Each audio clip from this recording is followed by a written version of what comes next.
Good evening and a warm welcome to all the dignitaries from Amity University, the American Center, Delhi, guests who have joined us from various parts of India and the world, faculty members, facilitators, and most importantly, the young student community at Amity University and other institutions.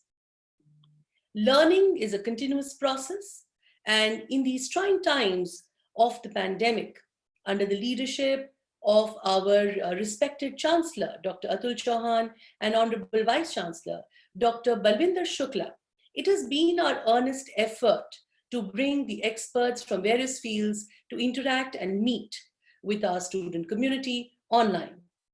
Numerous webinars have been organized since March 2020 to reflect on various issues and topics. And in that same spirit, today's webinar covers one of the most important and critical conversations: mental health and wellness. In the last 5 months since the COVID pandemic, a lot of reflection has surfaced on the short term and the permanent impact of this period in and on our lives. As each of us battles through the unforeseen period, we exercise control in our social interactions, we are away from community gatherings, we feel the grief of losing members of the community, dear and near ones. Our physical and mental health needs utmost and special attention.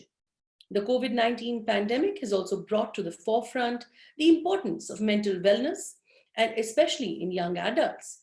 Mental health has been and continues to be a taboo topic, and this session aims to help break the barrier to create a safe space where your questions on mental wellness can be answered freely.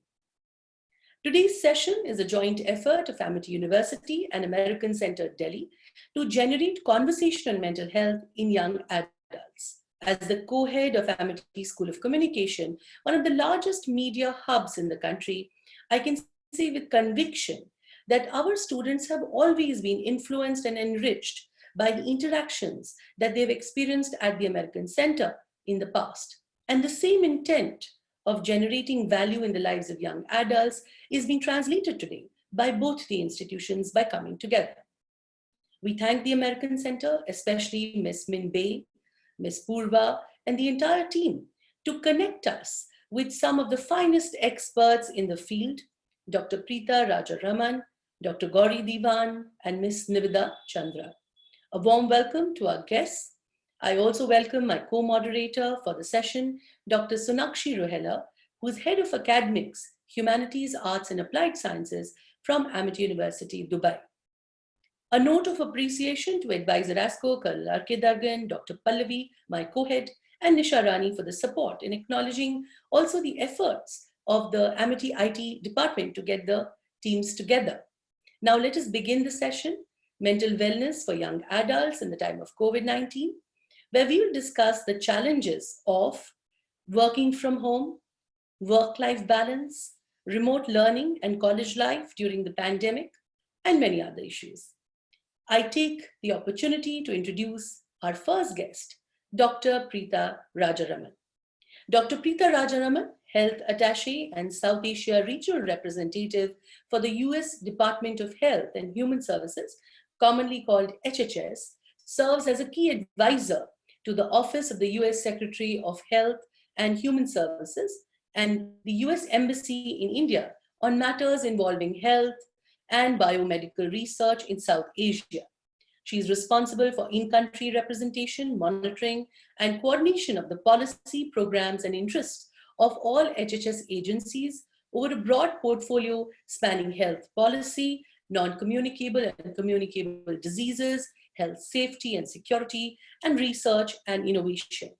Dr. Rajaraman previously initiated research programs and policy at the US National Institutes of Health's National Cancer Institute, where she received the Director's Award for United States for exceptional leadership, fostering cooperation in cancer research between scientists in the United States and India. She has over 135 peer-reviewed research publications and is an expert advisory member for various international bodies, including the International Commission on Radiation Protection, the World Health Organization, and the Lancet Oncology. Dr. Rajaraman holds a PhD in epidemiology, an MSc in environmental health, and a BA in biology. Dr. Preetha, welcome to the session. And my first question to you is that in your experience, how has the pandemic impacted the physical, mental, and social health of the people? And what steps would you recommend to all of us for staying healthy during the COVID-19 pandemic? Over to you, ma'am. Thanks so much, Dr. Gauri, and thanks to all of you for convening this really important topic during these times. So I think you'd asked about the physical, mental, and social aspects. And I think the actual physical aspects of COVID itself, I think we've all read about quite a bit in the newspapers and we've heard about. So I won't really go into that in much detail. But I will say in terms of other illnesses, there has been less attention on them. And I think people forget that while we are all rightly monitoring and being vigilant about COVID, there are so many other health concerns that are not being looked at. And physically, that might be childhood immunizations, tuberculosis programs, HIV, TB programs, just our own routine preventive health checkups, etc. And all of these are also being put aside. And we need to realize that that aspect of our physical health also needs to be looked at. But I think we're here today really to talk about some of the more intangible parts of health, which include our mental health and our social health. And certainly, I think one of the things that's very difficult for all of us at any time is the issue of uncertainty. And this is a time of so much uncertainty in so many different ways, not only in terms of our health, but in terms of our life choices, what comes next, how long is this going to last, where are the solutions? And it's very, very uncomfortable to have the answers to those be, I don't know. And honestly, when we look at the entire scientific global community, that's the answer to all of these questions. We have some guesses, but we don't know. And so how do we address these? What can we do in our power? I'd say one of the things is we now know that this is not going to be ending tomorrow. And so how do we think about our lives and our mental well-being and our social well-being if we think about this as perhaps 6 months, perhaps a year, maybe longer? Because even when the vaccines, et cetera, and the treatments do come out, it's going to take a while to roll them out. And so how do we live in this new normal? And one of the things I would say is it's important to realize that there are ways to continue to have social closeness, even if there is physical distancing. And I think it's very, very important that we remember these. And given what we know about the science of COVID, we know that there are some principles you can follow which make interactions more or less risky. And I think we can use these to really guide what we do. So we know that meeting outdoors is better than indoors. The more people you're in touch with, the more risk you're at. The closer you are, the more risk you are at. The longer you are together, the more risk you are at. If you're wearing a mask, you can protect yourself. So I think knowing all of these things, which are pretty well documented in the science, I take it down really to a trifecta. 3 things that if you're following these things, there are a lot of things that we can start to normalize while maintaining these. Maintain a distance of about 6 foot. And as a friend told me, that's about the width of a cow. So I always like to say, maintain a cow's length distance between you and others. Make sure you're wearing your mask and they're wearing their masks. Make sure that you are outdoors when possible rather than indoors. You're in well-ventilated spaces. You're not in a gathering of 50 people. You are really being sensible about how you're interacting. And I think it is important to realize that we need to balance our need for social interaction and social engagement with how do you do this safely. Thank you, Dr. Preetha. I'm going to keep this in my mind social closeness, keeping physical distance. I think that's a great takeaway. And ma'am, my other question to you will be that as a medical practitioner, what would be your views on this need to discuss mental health along with physical health at this point in time? Thank you so much for this question. This is absolutely crucial. I think physical health is always easier because that's more visible. And people forget that just as important and unfortunately not as visible are the mental health aspects. And so much of that actually does come back to our physical health.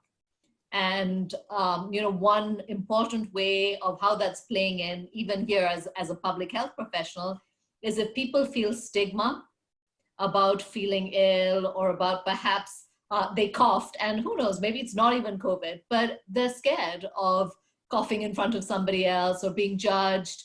If their relative is sick, scared of sharing that. All of that plays in to this pandemic.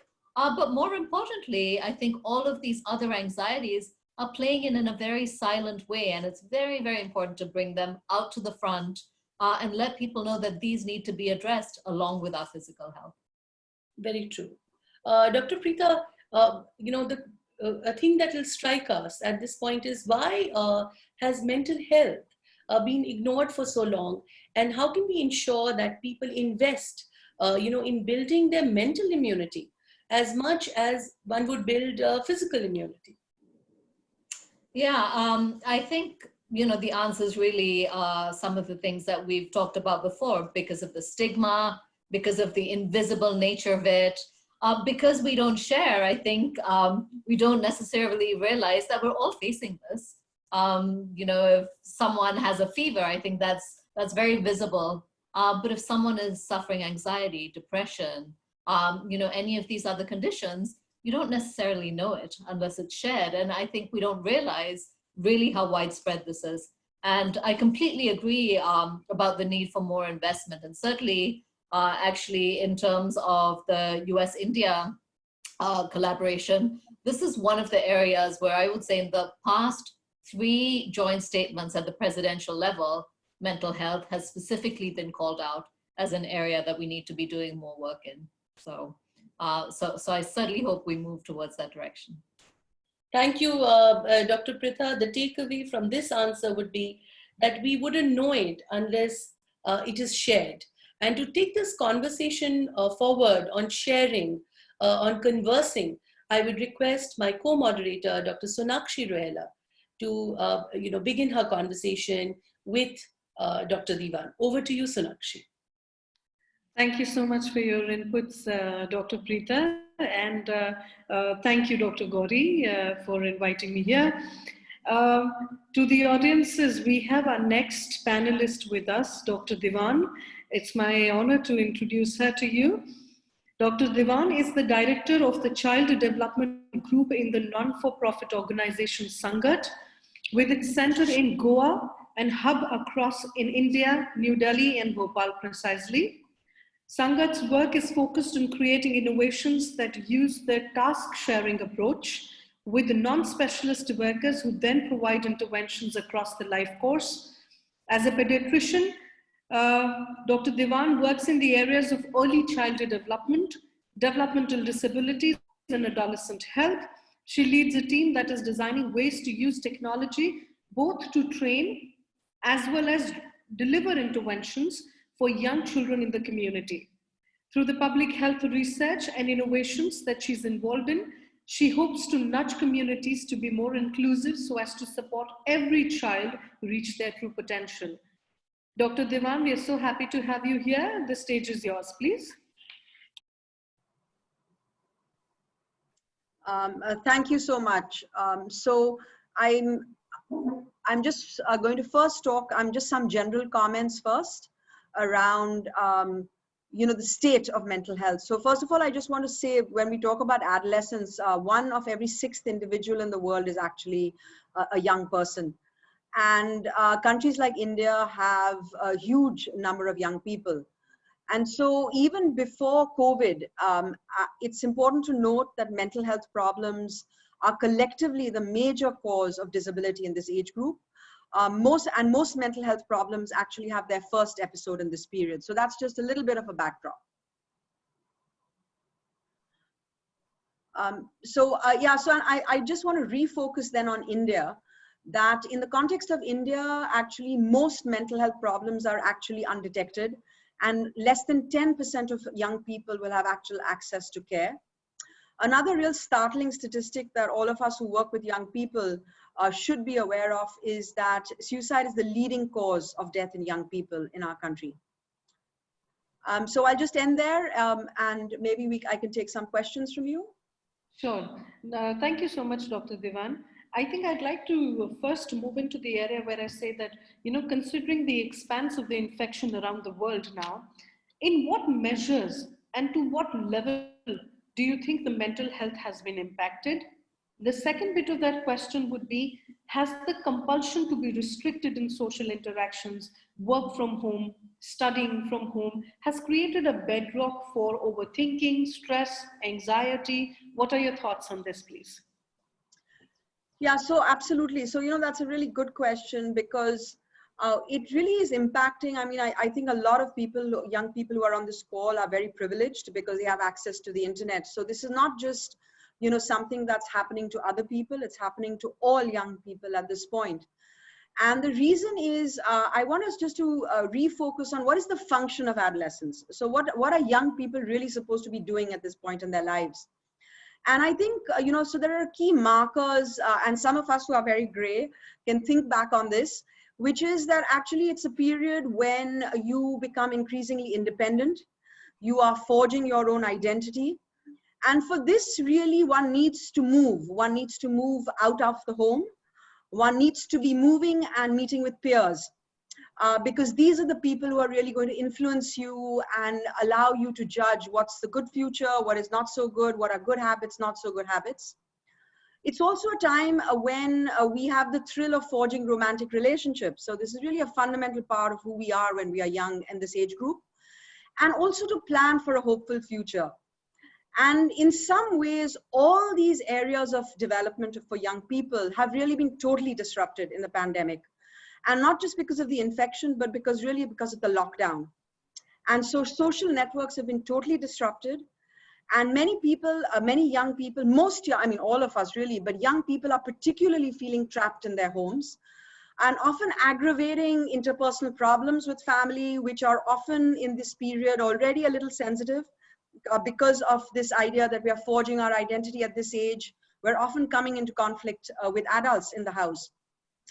And so, there is, I would say, really clear and complex impact from this. One is of increasing isolation. The second is family conflict. The third is particularly for, I think, people who are, access to the internet, is this, deep dive into the social media world, and what it is actually, the way it is influencing young minds without the balance of a physical world. And I think not to forget that some people are were already vulnerable. So you already had people with mental health problems who were young. And something like the pandemic is really only going to exaggerate and aggravate these issues. We're very well reflected upon. I think social media, the role of social media here, the role of lockdown, the intolerance sometimes between families because they've now been together for such a long, is definitely creating a lot of havoc. Nonetheless, I move to my next question here. Doctor, what do you think are the preliminary symptoms that all of us should look after when it comes to mental health in general? So I think, one of the first things to say really is that mental health symptoms are not like fever. They suddenly come in one day. They're often quite insidious. They creep into one's life. And so I think that is a very important awareness, because it actually, because they come in insidiously, one could even think they're the new normal. And one can often say that, oh, no, it's all right. It's because there's a lockdown, because there's a pandemic, because I'm not going to school. So I think there needs to be an awareness of how insidious these issues are. And so some of the kind of things we often feel when we have the commonest mental health problems, which tend to be anxiety and depression, are really not feeling like yourself, not feeling that things are right. feeling a little overwhelmed by the world, having a sense of panic, often unexpectedly or with triggers, being unable to concentrate, on work that you have to do in virtual classrooms, on reading a book, not enjoying the things that you normally did. So kind of having lost that sense of that excitement that you had probably in things that you wanted to do. I think a real critical feeling, particularly of depression, is a sense of hopelessness and worthlessness. Struggling to see the positives in life, wishing that you weren't alive anymore. And then there are really a range of emotions that people may feel. You may be very angry all the time. You may be very sad. Some people with depression actually have a very blunt affect, which means they actually don't have any feelings at all. So it's not just that you have to feel very sad to be depressed. There are often changes in eating patterns and sleeping patterns. And, a sign for people around young people to see is also the use of often alcohol and drugs, which often helps blunt a lot of these anxieties. So let's keep, look out for those kind of behaviors. I also don't want to ignore the symptoms of much more serious mental health problems. So kind of hearing voices, seeing things that are not around, hurting yourself on purpose, but also planning and preparing to self-harm, being obsessed, so having very repetitive and obsessive thoughts, having very repetitive obsessive behaviors. So for example, we are being asked to wash our hands frequently in COVID, and there are many people who actually have a sense of obsessive compulsive disorder with hand washing. So these are the kind of things that could really be aggravated in the times we are now. Obsessing on how you look, and extreme high and low moods is also something that one should be aware of and on the lookout for. Well, that's very valuable information, Dr. Devan. Nonetheless, as a society, we often like to brush things under the carpet and misjudge information. So sometimes, these are very important pointers and checklists to understand that we have something and we need to reach out. So when I talk about reaching out, I'd also like to ask you that, considering that almost 65% of the population in India is under 35 years of age, in case a young adult notices symptoms in themselves or people close to them, what should be some very crucial steps that need to be taken to initiate any solution or treatment in general? What would your advice be? Great. So, that's a really good question, because it's easy to talk about symptoms and not talk about what potential solutions are. And I just want to build on what Dr. Preeta actually talked about, which is, I think, a first real step is to talk to someone you trust. I think it's really an important step. It takes a great deal of courage when we're in a space of mental distress. But it also gives us comfort, because one finds out one is not alone. It may allow the person who is not suffering from mental health distress to actually be able to help you get actual treatments and support. Because sometimes when we are in the midst of a mental health problem, it's very hard to seek out help. So just talking to somebody you trust. Often there's a sense of relief when we share. More importantly, it often dissipates fear, because almost all of us, I just want the people, I think that 300 people on this call, for all of us to reflect that there's definitely been one point in our life when we've had mental health distress. And so it's very easy, actually, if you find the right person to talk to, that you will get empathy. Who is this right person is always complicated and difficult. But it must be somebody that will keep this information carefully. It needs to be a good listener. I think some of us may not have somebody who we feel will safely keep our secrets. And I've shared with the organizers, and I'm very happy for that list to go out, a PDF of actual helplines that can help people in need. There are many helplines now, virtual and online, that are possible to access. A small tip for people to help to get ready to talk is really prepare and plan. Think of what you want to say. You might not want to reveal everything, but what is it you want to say? Practice. A little bit like I might have practiced before this talk. So go in front of a mirror, say what you want to say, what are the words you're going to use. And the other is identify a good time when this person is going to be able to give you their full attention. So make sure phones are off, TVs are off, don't talk to people when they're distracted. I also want to just add, because I think this is primarily your audience of young people and peers, that if somebody does reach out to you, try and be a good listener. You may not have solutions, but listen, reflect back on what they have said. And then basically, this is one of the really fundamental supports that can actually even just be the first step in a person getting better. Thank you so much, Dr. Devan. I think this is very important for us to know that sometimes just fundamentals are important. Even, offering your shoulder to cry on or listening to somebody could have lasting impact on the person. Thank you so much, Dr. Devan. It was lovely talking to you. Now we shall move to our next panelist. We have with us Ms. Niveda Chandra.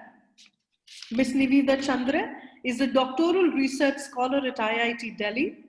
She studies the emotional neglect of children in India, particularly parentification, where young children have to take excessive responsibility for the welfare of their parents. She's also hosts a collection of informational and experiential articles for those affected by mental health concerns. She was also a Fulbright Nehru Doctoral Scholar in 2017-18 to the Silver School of Social Work from NYU. Currently, she's working on a program to help assess and mitigate early emotional trauma in children. We welcome you, Niveda. Thank you for having me. And the stage is yours, please. It's very lucky for me to be able to build on what both Raya and Devan have said. It is a really strange thing about mental illness or mental distress. Though we all go through it, we all feel alone in it. Sorry, Ms. Niveda, I'd just like to share with you, I think your voice is breaking at this point. Maybe if you could keep the headphones a little closer to you.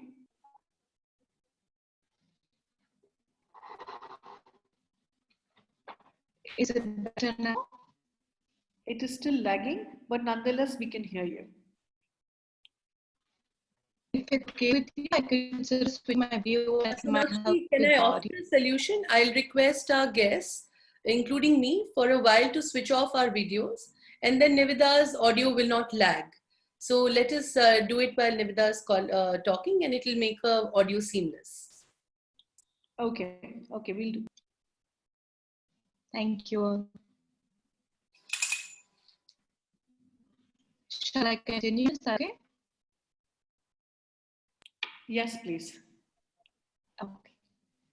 I'll just repeat what I said, and I'm mentioning how the unique, very unique thing about mental illness or mental concerns is that even though we all go through it, most of us feel alone in it. And it cannot be emphasized enough. Talking about it is the first step. What happens when we're in distress is that more primitive parts of the brain take over that are trying to get us to survive, they're getting us to fight or flee, would mean, closing ourselves in our rooms, getting into arguments with our family members, and we're unable to use rational thinking, calming breaths. We're unable to access more rational parts of our mind to have logical conversations about, oh, I'm sorry, I didn't mean to yell at you, I'm just upset, I'm just frustrated. These parts of our relational processes come unavailable to us. So I just wanted to begin by saying, sorry, voice is still breaking. I see your message. Yes. I can try switching my video off as well. Yeah, I think, Niveda, if you could switch off your video for a while, your voice will seamlessly reach the audience. It's to do with the band. Sure. Is this any better? This is much better, Niveda. Perfect. Thank you for helping me with this. So I think that the first thing I wanted to address today was a general feeling of loss or grief that students might be experiencing. As Dr. Divan said, this is an exceptionally formative period of one's life, and it's unfortunate that there's an entire cohort of young adults who will be unable to sort of go to college, doze off in class, make friends for life in traditional ways. This doesn't mean there's not something to be gained, of course, and we'll come to that later. But there might be a very general feeling of grief or loss or confusion about what it really means to be in class or in college. What does it mean to be getting this remote education? And I just want to say that while there are no clear answers at the moment, I would urge all the students to just think about what it means for them to, sorry, I'm getting a couple of messages saying it's still not audible. Is that true? No, actually we can hear you very well, Nivedha. Okay. Please continue. Sure. And the first thing I just wanted to leave everybody with was by saying that it would be immensely helpful if we could just accept what we're going through, the confusion, whether you want to label it frustration, panic, anxiety, grief, depression, any term that you feel suits you best. It is about identifying what we're going through, accepting it as a completely normal response to an entirely abnormal situation, an unprecedented situation, where really there is no one taking the lead in telling us how to feel, how to be, how to study, how to work. We're all playing it by ear. So I was reading some of the responses that the students had sent in, and I saw there was a number of people who had mentioned that they felt low or depressed or lonely. And I understand, I hear you. And as a first step, if you could just begin by saying, yes, I am lonely. It is horrible, but I am. And that is just what is. And we can start from there. And if there are any questions, I can start taking them from here. Thank you so much, Nivedha. This is so helpful information. I'd like to ask you something here. Now, young people all over the world are suddenly exposed to this grief due to such a community loss. Now, in your view, how much do you feel that these triggers affect the mental health of the person? And what advice would you give to the young people to cope and deal with these feelings of loss? And before Nivedha answers, Sonakshi, requesting you to switch on your camera. Okay. Nivedha's voice is much clearer because her camera is off. Okay, so advice. Let's go back to first acknowledging and accepting what we're going through. After that, without dismissing what we're going through, can we begin to adjust? Can we start by putting, again, what Dr. Divan was saying, can we start putting our feelings of fear or anxiety, the fact that we're overwhelmed, can we start putting them into words? If you don't have anybody to share it with, some trustworthy or empathetic person to share it with, write it down. Sing it out. If there is a song that you really resonate with, if you have to lock yourself in your bathroom and shout it out or sulk or cry, do it. Don't dismiss your feelings. You'll come to the positivity, but you cannot do it if you don't accept what you're going. Dismissing your hardship is where things might start going. It'll become more difficult for you to cope. So that's number one. Another piece of advice to cope would be build a routine. And I'm sure you've all heard this bit of a cliche, but the thing is that our brain feels much happier when it knows what's coming next. So if you can keep telling your brain, oh, it's 10 a.m., I think I'm going to be in class now. Oh, it's 5 p.m., I think it's time for my exercise. When your brain knows what's next, it'll stop fearing what's next. And you can adapt this routine. It's not like you'll wake up tomorrow and you'll have the most amazing routine which will make you feel so productive. Don't go for it. Just go for what can make you, what is the one thing that can make you settled and happy in the day. Start really small. Come up with the smallest problem you can solve. Come up with the most creative way in which you can solve it. Give it a go. Give it a go. If it doesn't work, adapt. Don't be harsh on yourself. The biggest thing you can do for your mental health right now is to be kind to yourself.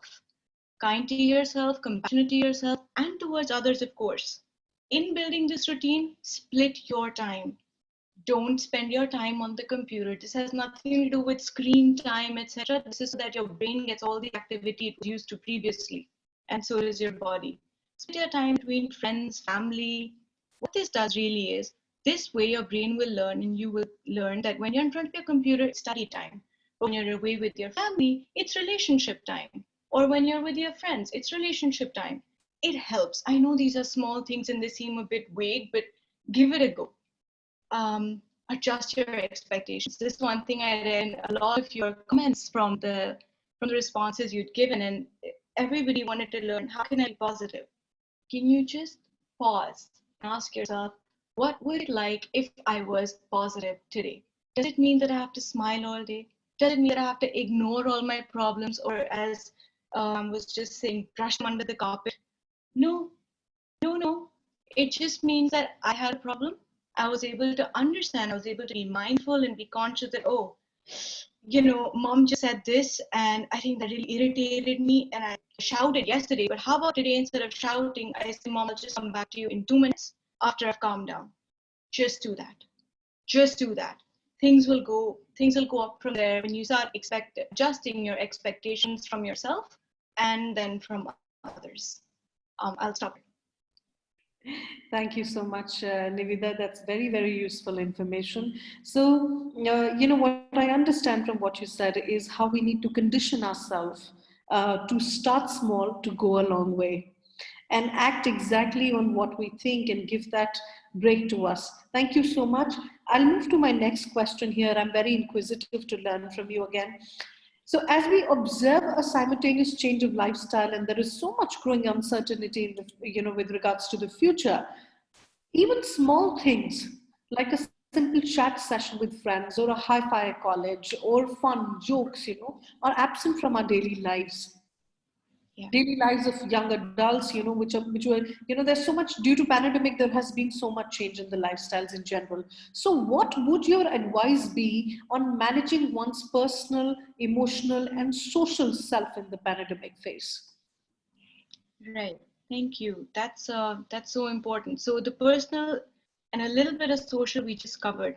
Well, the interesting thing is, I know that we're all suffering and we're all confused in our own unique ways, whether it's because of anxiety or it's because we're stuck at home or too far away from home. But there's one thing, if there's one generation that can really cope with this physical distancing, it's this young generation. There is no one who knows how to leverage the power of the internet more than you. So is there a way, can you get creative, can you get imaginative, and can you say that, hey, on Fridays 5 to 6, I'm gonna get together with X group of friends and we're gonna have a debate, because that's what maybe I've been doing in college. Or on Sunday afternoon, I'm gonna play the guitar for my friends or with my friends while they have popcorn. It's weird, there's no question about it, but it's only weird because we're comparing it to a time that has passed. What if we reimagined what things could be? And this goes out to educators such as yourselves as well, where I would urge you to help your students reimagine the meaning of education. Bring these conversations into your classrooms so that it's not, college can go beyond stale education. And it can be more about holistic development and skill development that can help students for life to cope with, to be resilient against uncertainty, which anybody will tell you is just a fact of life. There's always uncertainty. It's just come and really smack us in the face right now, but there's always uncertainty. Every college student is uncertain about the future, their career. It's just really hard right now. So can we all use this to create a compassionate moment amongst ourselves, create small or large pockets of empathy, kindness, and community that we can reach out to? And if you wanted to really trickle this down into proper advice, I would recommend that each of you make a list of internal and external resources. What are my internal resources? What can I tap into when I feel frustrated or low? Who are my external resources? Is there a particular friend, a particular teacher, my parents, anybody? These have to be short lists, they don't have to be long. When we're low, when we're vulnerable, it's hard to remember ways of coping at that time. Those are hot moments when in the middle of it, you're in the middle of feeling low, feeling like hurting yourself. That time, if it's okay, for all you have to remember is recheck my list. If one can just reduce the burden of that hot moment from oneself, that's a step, that's a solid step towards healing or coping. Oh, that's a wonderful advice there, Nivedha. So sometimes only prioritization and the management of your time and your priorities is something that takes us a long way. Thank you so much to our panelists. I'll hand over to Dr. Gauri here to take us forward from this. Thank you. Thank you, Dr. Sonakshi and Nivedha. A wonderful conversation, though we couldn't see Nivedha, but Nivedha, every word that you said was so pertinent and everybody's listening in, the questions are coming in. This means we have a lot of alert viewers today, and I'm really grateful for that. I will request all other panelists to please switch on their cameras, and we'll continue the discussion from here. My first question is for Dr. Preeta, and this came in at the early stages of this conversation. I must also mention here, with the permission of all the panelists, that unlike other webinars, I will choose not to name the people who are asking the questions, and I hope my panelists agree with that. So I will need a cue from you as medical practitioners. Dr. Diwan, am I correct in doing it? Thank you so much, Dr. Diwan. So my first question is to Dr. Preeta, and the question is that what is your recommendation for mental immunity, considering that there is no physical exposure? And by this, the young person who's asked is talking about not getting fresh air, not getting sunlight, being in a room, let's say for remote learning. A lot of our students are doing remote learning with their laptops. And an interconnected question to this is the overuse of technology and gadgets. So Dr. Preeta, would you like to comment on this, how to develop mental immunity? Yeah, absolutely. So I'll start actually with what can we do just inside. But I want to make a very important point that nowhere in our public health recommendations have we said don't go outside. In fact, please go outside. And let's talk about how to do that safely, because I think part of the problem is, I think the way that a lot of this has been messaged, people think that your two options are either you're at home, in your room, at your computer, doing nothing else, or you're out socializing. And in honesty, there's a lot of material in between there that you could be doing very, very safely. But let me start with what you could be doing in the relative safety of your home. I think a lot of the questions that came actually talked about this disruption of routine. And I would say one of the things that is helpful is to start a routine. And one of the things that you put into that routine is novelty, right? And that's one of the things that we're missing right now, because you go out, you see people, you have new conversations. So take up something new, or maybe something old that you used to love and you haven't had a chance. Start an online yoga class. If you always wanted to learn the guitar, what better time than now? Start a little rooftop garden. So I think there's lots of ways to bring bits of novelty and joy back into your life, even at a time that you're quite restrained. And those environments you can control, you should control.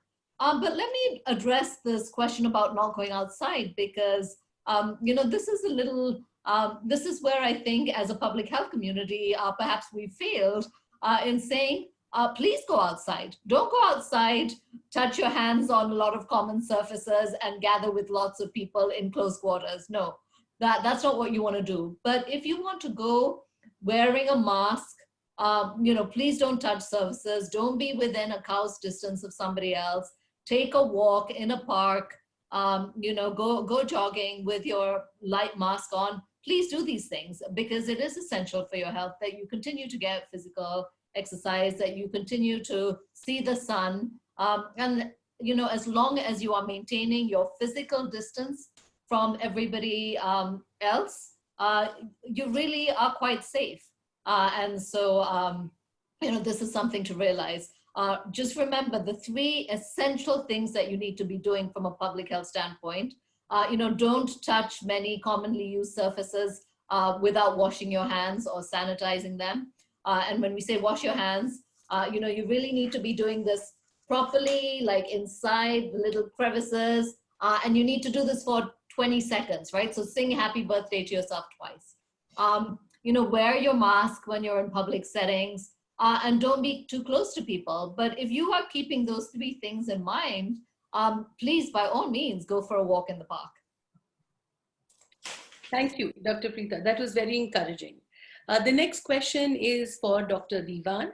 And Dr. Diwan, as we all know, and I'd like to inform the audiences as well, we also did a pre-event questionnaire with some of the young adults.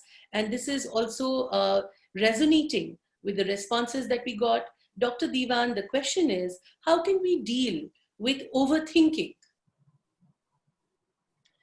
Yeah, so that's that's an important question, because overthinking often is so overthinking has a range. So it's a spectrum of overthinking.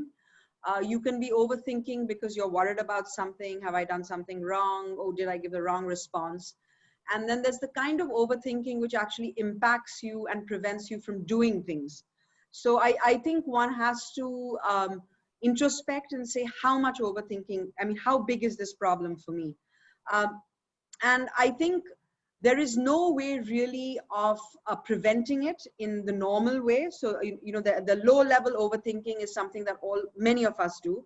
I won't say all of us, where we regret we said something and it kind of goes around in our brain. I think if you're overthinking to the point where it's impacting your daily life, and it is preventing you from focusing, from reading a book, from finishing a task, then it's a serious problem, and it really needs to be thought through a little more. Again, there is no simple solution, because in some way one has to think about what is the underlying problem. So is it an anxiety that is getting you to overthink? Is it a depression that is getting you to overthink? Is it a obsessive thought? Because at the extreme end of the spectrum, it could be an obsessive thought. So again, talking to somebody else, I think, is a really good first step, because it allows you to calibrate how serious this is in you. Because many people will say that, listen, even I've had a problem like this. Don't worry about it. Why don't you try and, get ways of refocusing? I would also suggest that, we know now that things like mindfulness are really important. There are a number of apps, and I think many of the people on this call can access apps, which allow you to just refocus your thoughts on your breathing.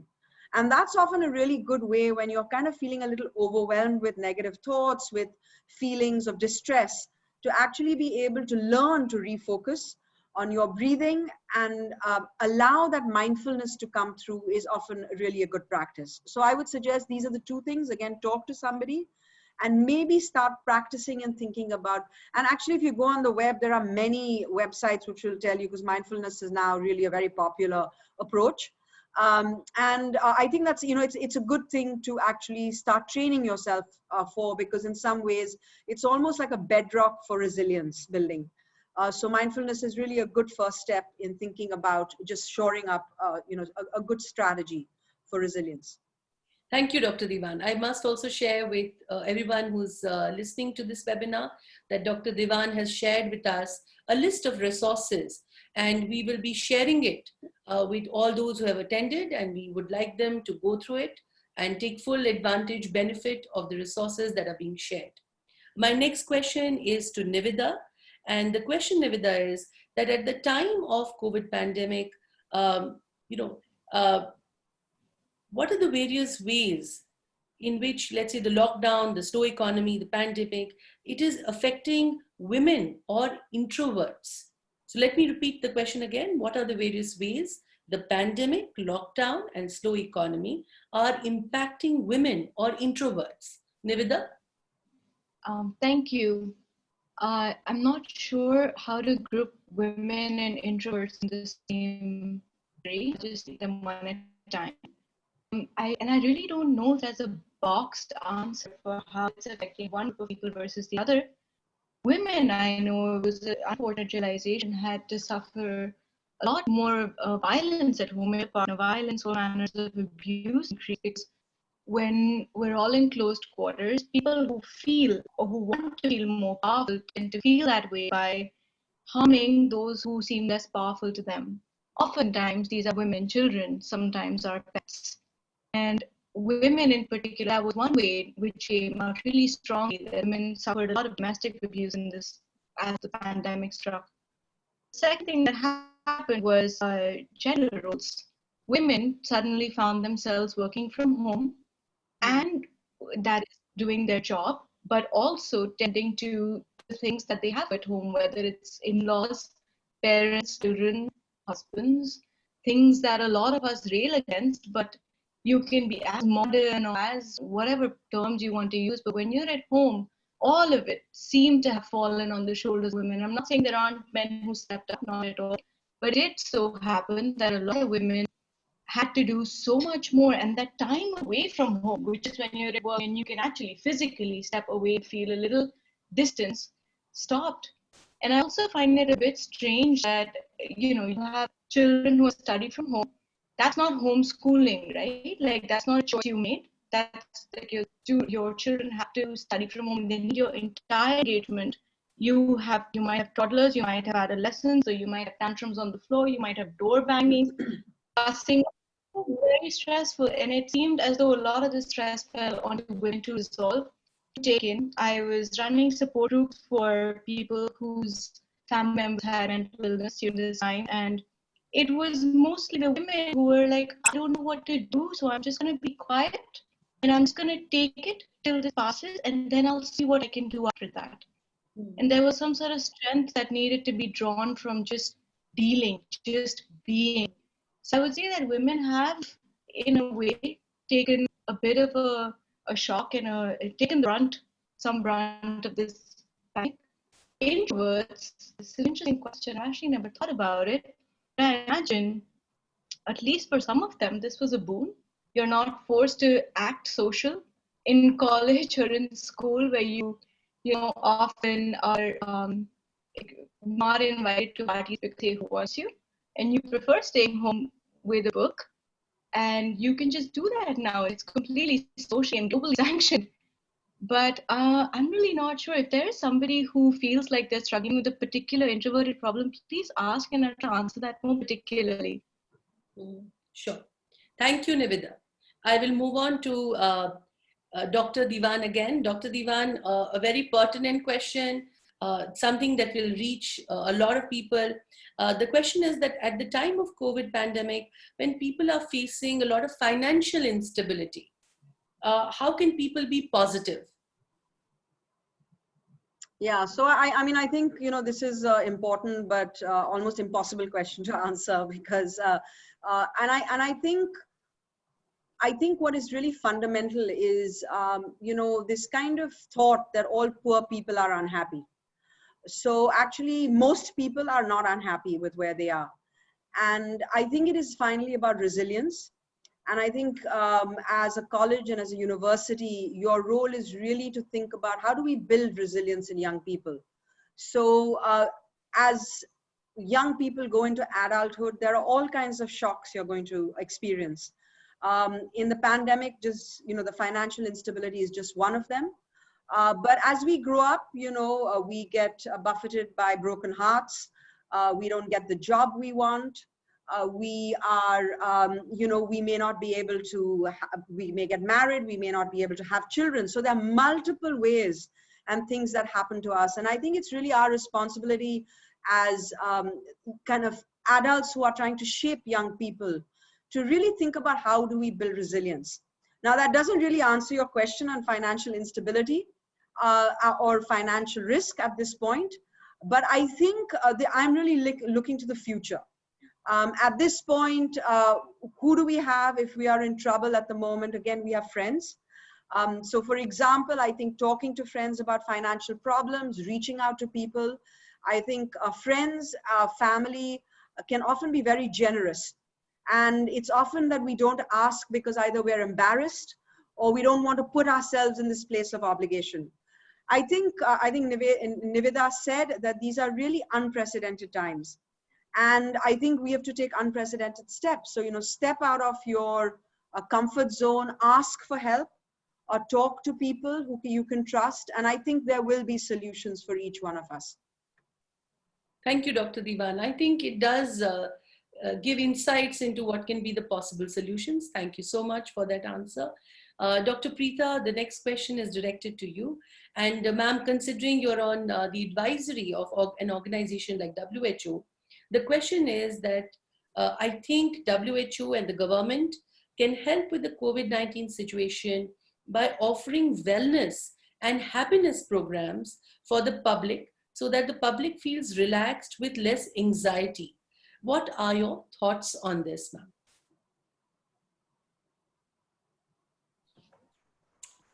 I think that's a really good suggestion. Certainly, I think there's aspects of this that both the government and international organizations like WHO have addressed. So they have put out communications on mental health and the importance of mental health. They have actually looked at stigma quite extensively and how do you communicate this? How do you talk about this? But you're correct that perhaps one thing that could be looked at a little bit more carefully is just the overall mental well-being, and I think that's a really good idea. Some of the work that we're funding actually through our NIH is grants that are looking at some of the traditional systems here, such as yoga and meditation. And how do those help in building resilience? There's some really interesting, encouraging results. And so I do think there are multiple ways we could be looking at this. I think we are already, through some of our grants thinking about this, but I think this is a good suggestion in terms of, moving away from maybe mental health problems as such to mental wellness and maintaining of that. Yeah, thank you, Dr. Preeta. And on behalf of Amity University, I just want to mention here that, ma'am, if there's any contribution, and I can say it on behalf of my management, we as a university will be very happy to offer our contribution. And Sonakshi is nodding there, so I know that she knows the principle. Dr. Diwan, again, I'm coming back to you. This is a very specific question, ma'am, and it says how to deal with bipolar disorder, especially in this lockdown situation. What are the tools we can use to self-assess our mental health? Okay, so again, I want to put a caveat that I'm not an active mental health practitioner. I'm a developmental pediatrician. So though I do have I've been taught about bipolar disorder, it's not my main, it's not the field I work in. I think anybody who has a diagnosis of any kind of disorder, I think Dr. Preeta referred to this a little earlier, is access to regular treatments have been interrupted. So I think anybody who has a bipolar disorder, it's really very important that you re-access, and I think things are now relatively open, re-access mental health practitioners. I think mental health practitioners who used to be quite difficult to reach are now all virtually available in a certain, I would say, financial bracket. I think government hospitals one still has to go to. But I would really urge that bipolar disorder is something that needs regular medication. You should really not be stopping it, whoever is reaching out with this question. It is one of the most severe mental health problems. And it needs to be really tight. So the medication needs to be titrated over time. So there are some fabulous medications now for bipolar. There are very old medications that we've been using for almost 35 to 40 years, which are very safe. And there are increasingly new drugs also. So I think, many people, most people with bipolar disorder will live very, very functional and very positive lives. So yeah, that's my answer. Thank you, ma'am. The next question is posed to Nivedha. Nivedha, how can we encourage students, and you work with the student community a lot, how can we encourage students to talk to us about their mental health? And would also like to hear from the panel on online peer support groups. So the next part of the question is open to all. And Nivedha, if you could comment on how does one encourage a student to talk to a facilitator about their mental health? Sure. Thank you. What an interesting question.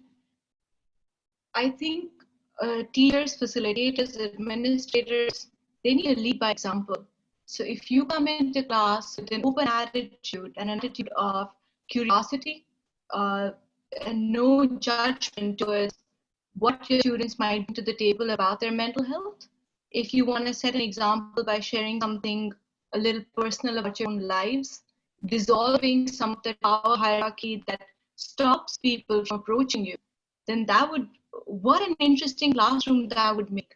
Or if the student knew that this is a teacher who will listen to me gently without brandishing 50 solutions at me, or without thinking that I'm trying to get out of an examination. If this is somebody who will just listen and say, I'm really sorry that you're going through this and it must be very hard for you right now. All somebody often needs to hear. And after that, they can start building their own resilience to cope with whatever unique problems they might be having. So when we're talking about how can we encourage students to approach teachers, I think it might be better to think of how can teachers become more approachable. And as the adults, can you do what is needed to bring change in the meaning of education and the culture of education, such that this becomes a part of your amazing interaction, how you model yourselves. And this is what the students learn from you, is how they will treat their subordinates when they get their first job, is how they will treat this is what they will take back to their parents, this is what they will do with their children. So don't underestimate the role of just being awesome yourself, just being empathic and open.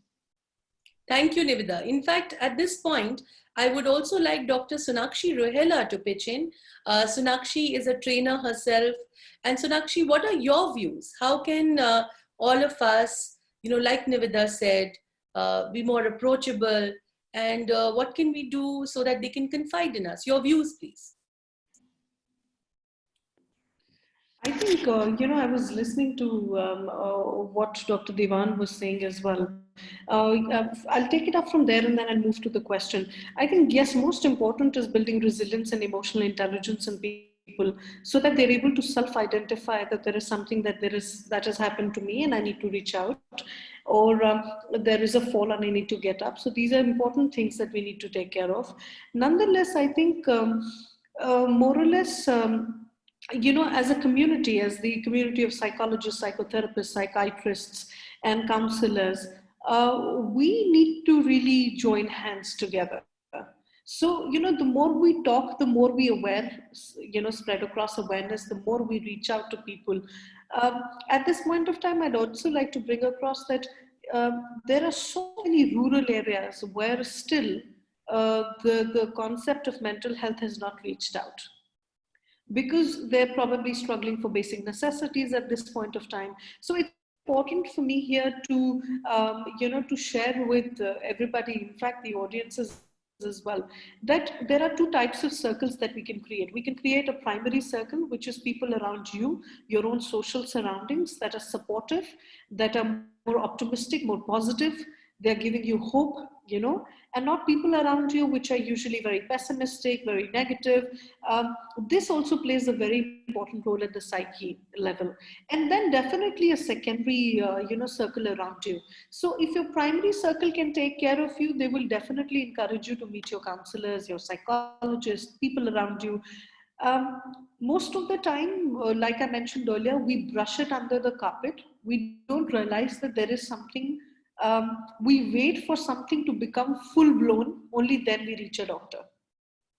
Whereas I'm of the opinion that if there are symptoms and if there are things that you have come, it should be curbed at the initial level. So prevention is much better than cure. So this is something that I'd like to share here. Thank you, Sonakshi. And Dr. Diwan, would you maybe like to comment on online peer support groups? So yeah, I'm going to share, beyond my question, I'm going to just talk about three things. One is, I think, this panel has been curated by Amity. And so one of the things that I would like to put on the table is, I think as an organization, I think all organizations should, but really a plea to an organization like Amity is that you need to look inward. Do you yourself have a mental health policy? Are your faculty itself, sensitized to mental health? So I think one of the things that young people often find is that when maybe, they're not able to bring their homework in time, or are not able to submit their work in time, they're dismissed when it's a mental health problem. So I think sensitization of internal staff is very important, so that young people feel that they're being listened to. So a mental health policy in any workplace is really a very important an important thing that you need for an organization. The second thing I'd like to say is that I have a fantastic team of colleagues who work on a really great website, and I'm just going to post it in our chat, which is called It's Okay to Talk. It's a really great website which has a huge number of stories of young people that's been going now for almost 2.5 years, where young people actually post their stories, and there's a lot of signposting to help. So I think people might find that quite interesting. And lastly, what I would like to end with, I think again, all of us are coming from a place of privilege. And how is it that we're going to, again, as a university, as Amity University, how can you reach out to communities around you where you are placed in Sonipat, or sorry, not Sonipat, wherever you're placed. I'm not quite sure where you're placed, sorry. I plead ignorance. Trying to reach out in a more unprivileged places, and how do we support mental health of larger communities? So I'll end over there. Thank you. Thank you, Dr. Diwan. And I just have comment on, as being an Amitian, that we do have a counseling center, in fact, a full operational one. And it does, faculty does refer to them. And also, ma'am, as part of Radio Amity, we move in the community around us. And we've done a lot of programs on mental health. Fantastic. The third point. And the second point, sensitization of faculty. I think a great takeaway from this panel has been that faculty and students are listening to all of you together. So ma'am, we really look forward to more forums like this. My next question is to Dr. Preeta. Ma'am, the question is that we know how media has an impact on our lives. But today on a daily basis, the media has impacted our mental health negatively. This COVID situation and vaccine game can give anxiety and panic attacks. How to deal with this? Dr. Preeta.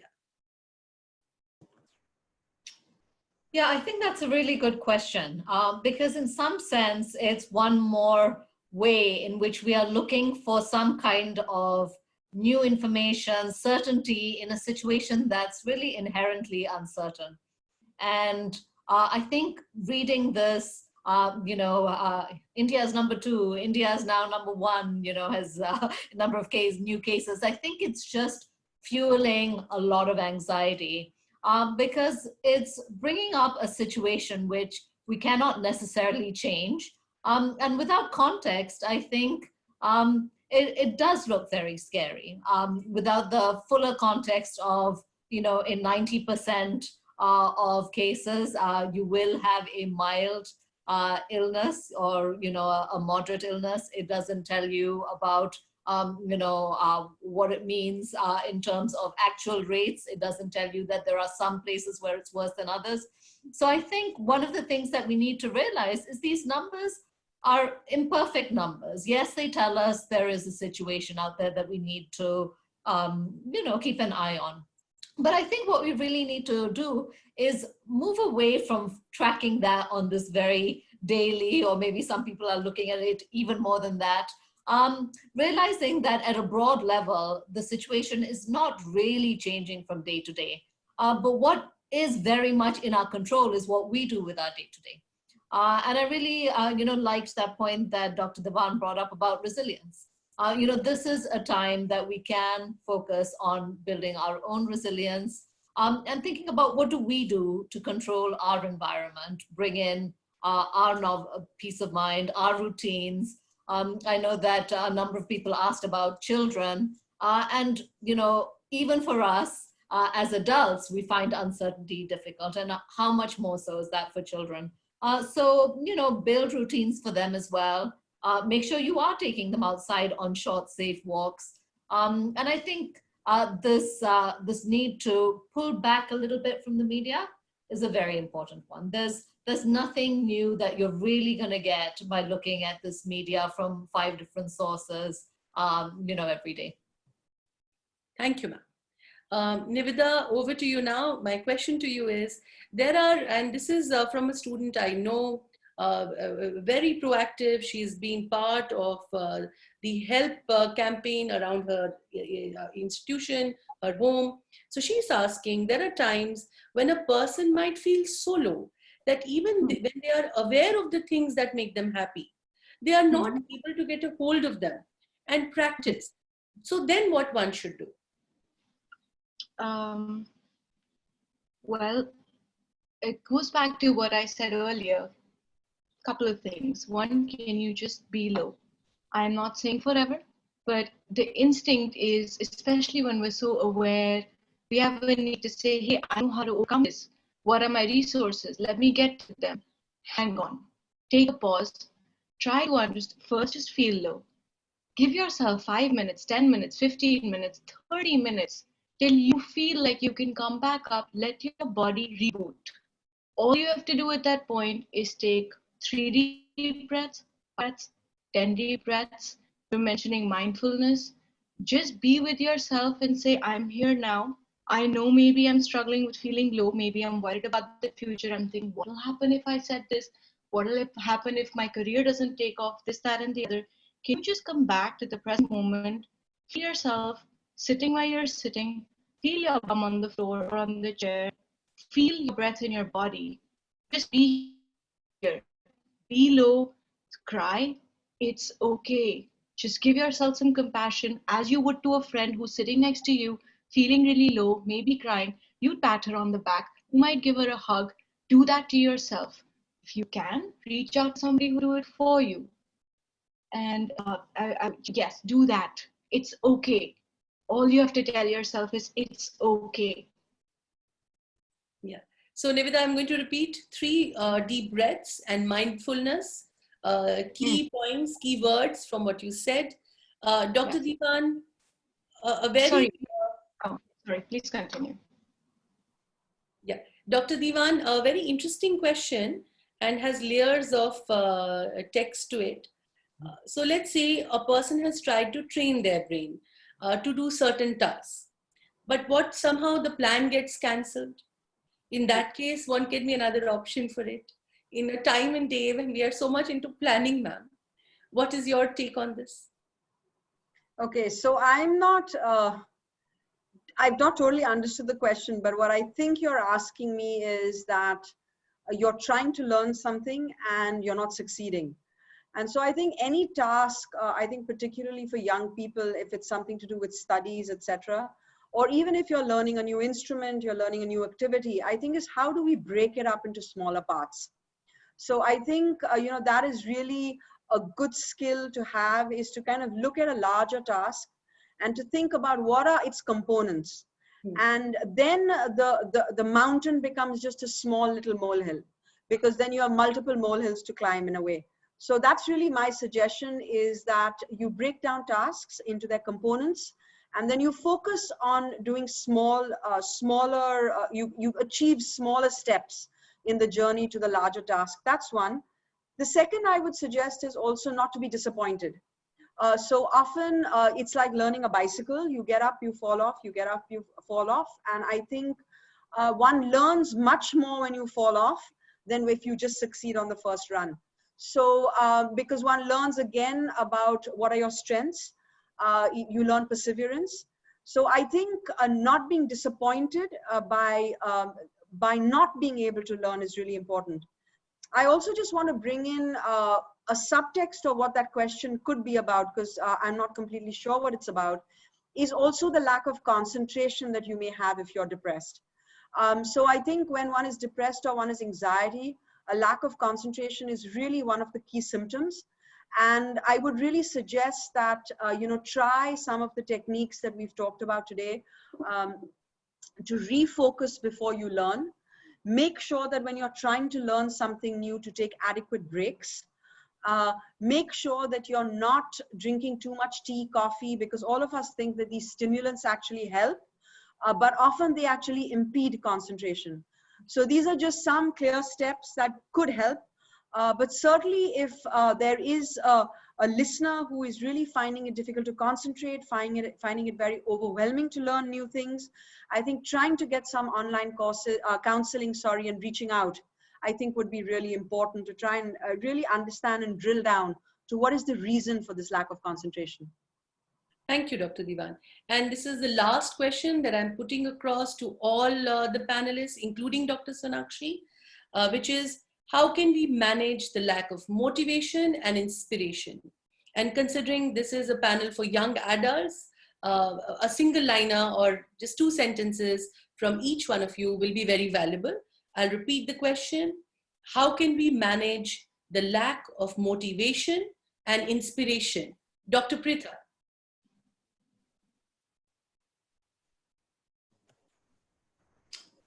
Thanks, Dr. Gore. I really think this comes back to a lot of the issues that all of our panelists have really talked about.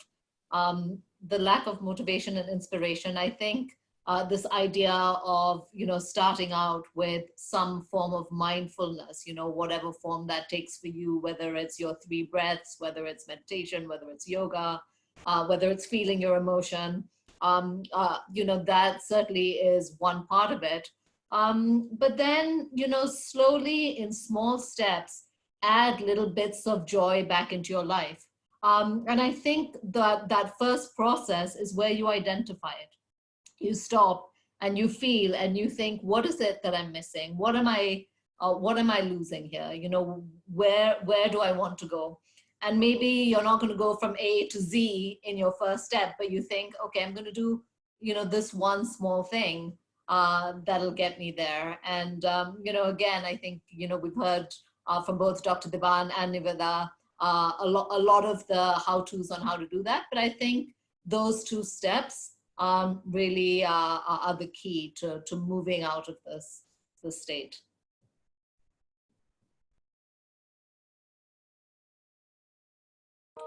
Dr. Gauri, you're on mute. Dr. Gauri, you can switch on. Yeah, okay. You wanted me to say next. Okay, so what I would say is that couple of things. One is that the world has been through this before.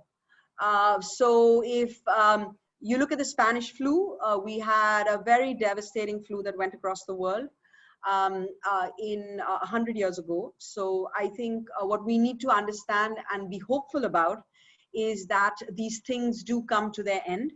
At this point, it's a little overwhelming because we're in the midst of it, but there is an end in sight. And I would really say for the young people here that people of my generation might potentially have messed up the world for you guys, but I think the future is yours. And I think you should take ownership of it and really be very hopeful about what you can do as the next generation to really make this a better world. Thank you. Thank you, Dr. Diwan. Niveda, very short and precise, Niveda. It is unfair. I have never anything to add after both the other panelists have spoken. So I will just say, find joy, do it slowly. Also, be patient. Just be patient. Even if we're saying take 3 breaths, it's not like on the 4th breath you'll be miraculously feeling happier. No, adapt, slow, small tasks, adapt. That's it. Wonderful. Thank you. Dr. Sonakshi. I'll just say hope is very powerful. When you have something to look forward to, you tend to be motivated. So if you're able to find a purpose to do something tomorrow and have hope, then you'll definitely be able to overcome this. Thank you, Dr. Sonakshi. I would now like to share or express my gratitude to everybody who's been responsible for this fantastic session. So my gratitude to the American Center, Delhi, for letting us arrange this.